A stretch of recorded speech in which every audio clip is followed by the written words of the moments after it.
현대인에게 독립은 승리 쟁취와도 같습니다. 부모님으로부터 혹은 원치 않는 관계로부터 벗어나 나만의 온전한 공간을 갖는 것. 누구의 눈치도 보지 않고 배달 음식을 시켜 먹거나 새벽까지 넷플릭스를 봐도 누구 하나 뭐라 할 사람이 없는 삶. 우리는 이것을 자유라고 부르며 갈망해 왔습니다. 하지만 이상하게도 그토록 원하던 완벽한 자유를 손에 넣은 순간 우리는 묘한 불쾌감에 직면합니다. 벽 하나를 사이에 두고 수백 명의 이웃이 살고 있지만 정작 나를 아는 사람은 아무도 없는 상태.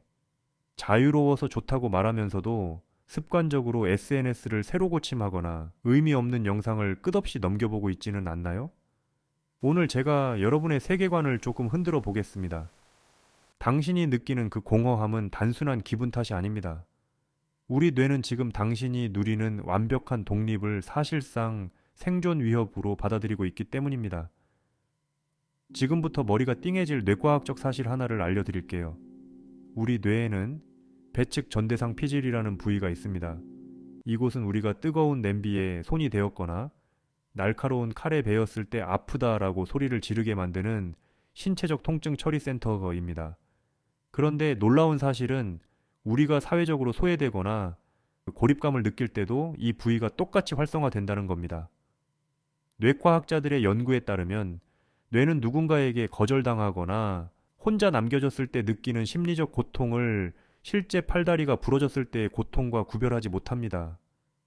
왜 뇌는 이토록 유난을 떠는 걸까요? 이유는 단순합니다. 원시시대의 무리로부터 떨어진다는 것은 곧 굶주림이나 포식자에게 죽임을 당하는 사형 선고와 같았기 때문입니다. 수만 년 동안 진화해온 우리 뇌의 매뉴얼에 고립 즉 죽음이라는 공식이 강렬하게 박혀 있는 것이죠. 따라서 지금 당신이 느끼는 외로움은 마음의 감기가 아니라 뇌가 제발 살려달라며 보내는 긴급구조 신호인 셈입니다. 그래서 최근 등장한 개념이 바로 1.5 가구입니다. 1인 가구처럼 살되 0.5만큼의 느슨한 연결을 유지하고 싶어 하는 심리를 반영한 용어죠. 우리는 타인과의 갈등은 싫지만 외톨이가 되는 것은 무섭습니다. 여기서 우리는 통제의 역설에 빠집니다. 관계를 내가 원하는 대로만 통제하려고 할수록 정작 우리가 얻는 연결의 질은 급격히 떨어집니다. 상처받지 않기 위해 마음의 문을 걸어 잠그고 비대면 소통 뒤에 숨을수록 뇌의 통증센터는 더욱 거세게 반응합니다. 완벽한 독립을 유지하면서 고립의 공포를 피하는 것은 마치 물속에 들어가면서 몸이 젖지 않기를 바라는 것과 같습니다. 그렇다면 우리는 이 고립의 통증에서 벗어나기 위해 다시 복잡한 관계 속으로 뛰어들어야 할까요? 아니요. 인생은 생각보다 단순합니다. 답은 적정거리에 있습니다. 심리학에는 그 유명한 고슴도치 딜레마가 있습니다. 추운 겨울날, 고슴도치들이 온기를 나누기 위해 모여들지만 서로의 가시에 찔려 다시 멀어지는 현상을 말하죠. 우리는 너무 가까우면 사생활을 침해당해 숨이 막히고 너무 멀면 추위에 떱니다. 여기서 우리가 찾아야 할 지점이 바로 적정거리입니다. 1.5 가구에게 필요한 것은 24시간을 공유하는 끈적한 관계가 아닙니다. 내가 원할 때 문을 열고 나갈 수 있고 피곤할 때는 언제든 나만의 동굴로 돌아올 수 있다는 선택권이 보장된 연결입니다. 이를 심리학에서는 느슨한 연대라고 부릅니다. 이 적정거리를 유지하는 비결은 의외로 간단합니다. 상대방에게 나의 모든 것을 보여주려 애쓰지 마세요.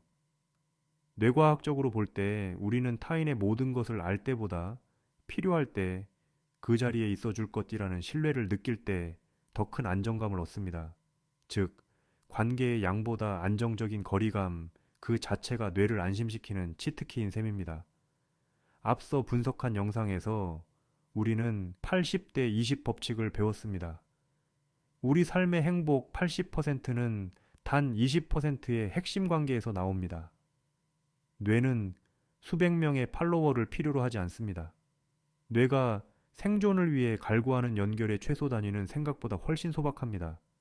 첫 번째는 눈 맞춤이 있는 짧은 대화입니다. 디지털 기기를 통한 텍스트 소통은 뇌의 옥시토신사랑과 신뢰의 호르몬, 분비를 극적으로 끌어올리지 못합니다. 하지만 카페 직원과 나누는 가벼운 인사 혹은 동네 서점에서 마주친 사람과의 짧은 눈 맞춤만으로도 우리 뇌의 통증 센터는 즉각적으로 진정됩니다. 뇌는 아, 나는 여전히 이 세상의 일부구나라는 신호를 받기 때문입니다. 두 번째는 공유된 리듬입니다. 같은 공간에서 각자의 일을 하되 서로의 존재를 느끼는 상태를 말합니다. 카공족이 늘어나는 이유도 이와 같습니다.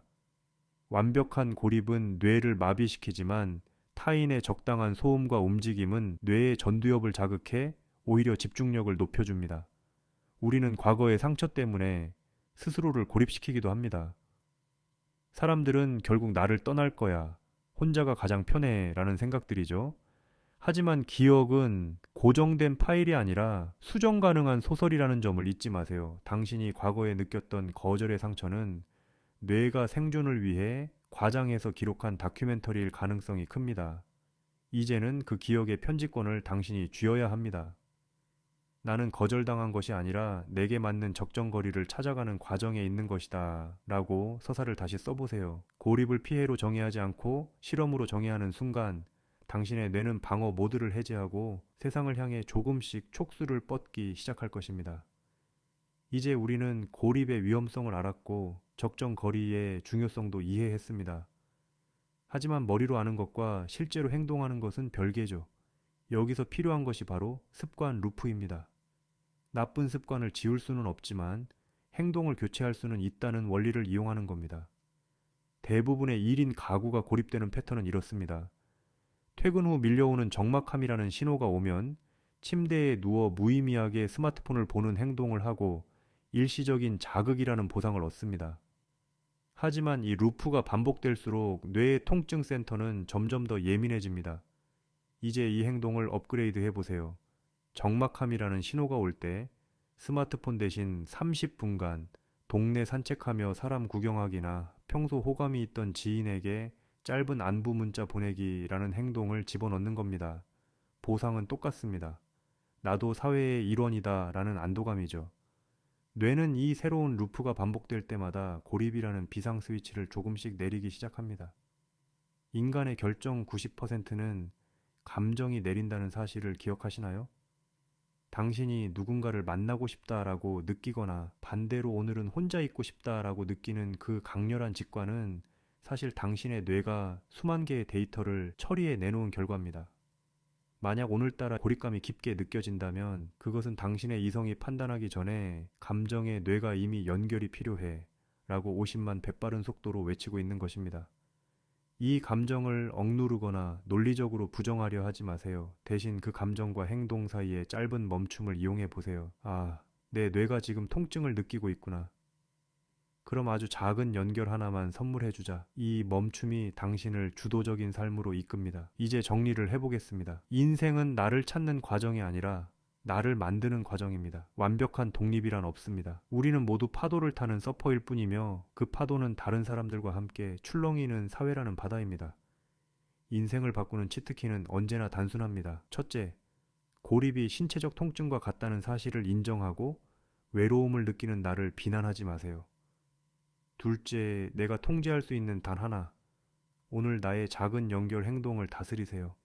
셋째, 거창한 인맥이 아니라 20%의 핵심 관계와 느슨한 연대를 매일 복리로 쌓아가세요. 완벽한 독립보다 무서운 것은 나 자신을 고립이라는 방 안에 가두는 것입니다. 문을 잠그지 마세요. 적당히 열어두고 바람이 통하게 하세요. 사생활이라는 나만의 방을 지키면서도 거실이라는 공동의 공간으로 기꺼이 발을 내딛는 1.5 가구의 심리학이 당신의 삶을 구원할 것입니다. 오늘 당신의 뇌에게 어떤 연결을 선물하시겠습니까? 그 작은 선택이 결국 당신의 운명을 만들 것입니다. 이 영상이 여러분의 마음속 적정거리를 찾는 데 도움이 되셨다면 구독과 좋아요 부탁드립니다. 감사합니다.